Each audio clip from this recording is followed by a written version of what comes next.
O Senhor Deus disse a Josué: Não tenha medo. Seja corajoso. Marche com todos os seus soldados contra a cidade de Ai. Eu farei com que derrotem o rei de lá. O povo de Ai, a sua cidade e as suas terras serão de vocês. Vocês vão fazer com essa cidade o que fizeram com Jericó, mas desta vez todos os objetos e o gado vão ficar para vocês. Preparem-se para atacar a cidade de surpresa e por trás. Então Josué e todos os soldados se prepararam para marchar contra Ai. Ele escolheu 30.000 homens corajosos e os enviou de noite. Com estas ordens: escondam-se do outro lado da cidade. Não fiquem muito longe e estejam prontos para atacar. Eu e os meus soldados vamos avançar na direção da cidade. Quando os soldados de Ai saírem contra nós, vamos fugir como na primeira vez. Eles vão sair atrás de nós, afastando-se da cidade. Vão pensar que estamos fugindo deles como na primeira vez. Então vocês sairão dos esconderijos e tomarão a cidade. O Senhor, nosso Deus, entregará a vocês. Depois que tomarem a cidade, ponham fogo nela, como o Senhor mandou.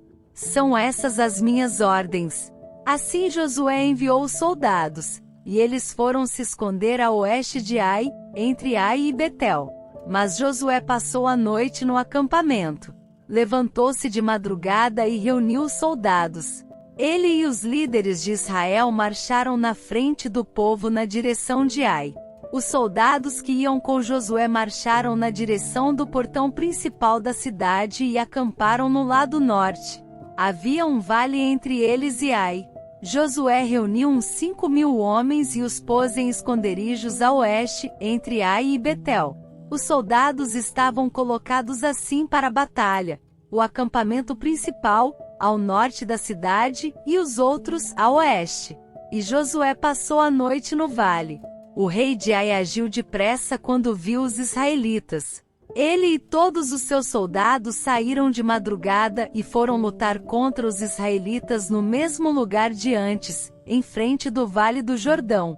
Ele não sabia que ia ser atacado por trás.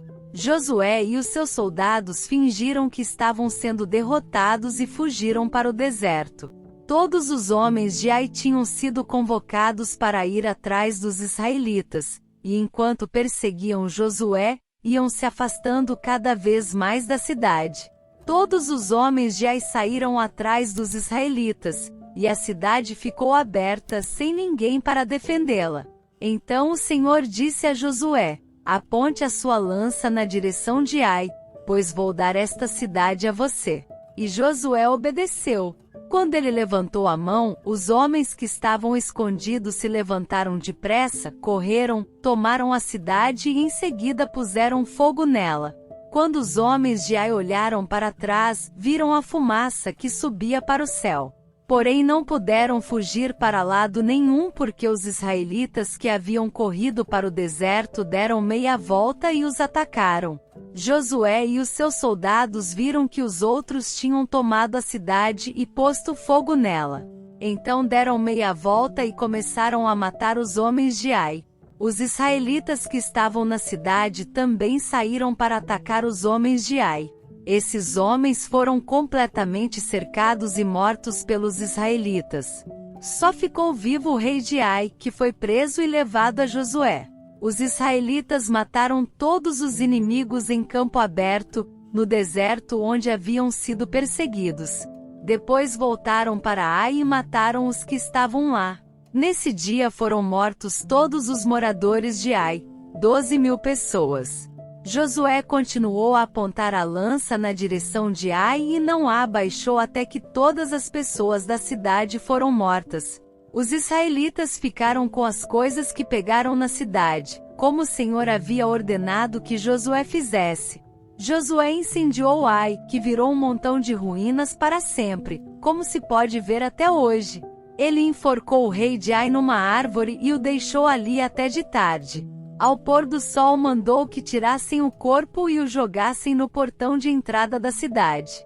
E o cobriram com um montão de pedras, que está naquele lugar até hoje. Nessa ocasião Josué construiu no Monte Ebal um altar ao Senhor, o Deus de Israel. Ele seguiu as ordens que Moisés, servo do Senhor, tinha dado aos israelitas, como está escrito na lei de Moisés: faça um altar de pedras brutas, que não foram cortadas com ferramentas. Sobre esse altar apresentaram ao Senhor ofertas que foram completamente queimadas e ofertas de paz. Ali na frente do povo, Josué copiou em pedras a lei que Moisés tinha escrito. E todos os israelitas com os seus líderes, autoridades e juízes e também todos os estrangeiros que viviam no meio deles ficaram de um lado e de outro da Arca da Aliança. E outros ficaram de frente para os sacerdotes levitas que carregavam a arca. Metade do povo ficou em frente do monte Gerizim, e a outra metade em frente do monte Ebal. Moisés, servo do Senhor, tinha dado ordem para o povo se colocar nessa posição na hora de receber a bênção. Então Josué leu em voz alta toda a lei, com as bênçãos e as maldições, como estão escritas no livro da lei. Cada um dos mandamentos de Moisés foi lido por Josué para toda a multidão de israelitas e para as mulheres, crianças e estrangeiros que viviam entre eles. Nenhuma palavra deixou de ser lida.